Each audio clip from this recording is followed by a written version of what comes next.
آپ کو سمجھاتا ہوا میں آگے چلتا ہوں کہ کریم آقا صلی اللہ علیہ وآلہ وسلم کا گزر ایک قبر سے ہوتا ہے، ساتھ صحابہ اکرام بھی موجود ہیں۔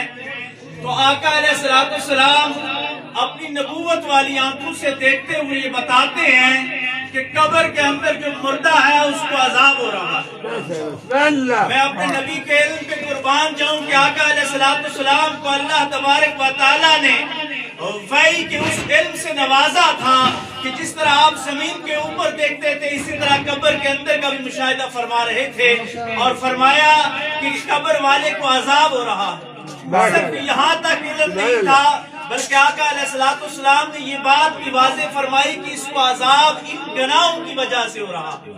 وہ دو گناہ کون سے والے تھے؟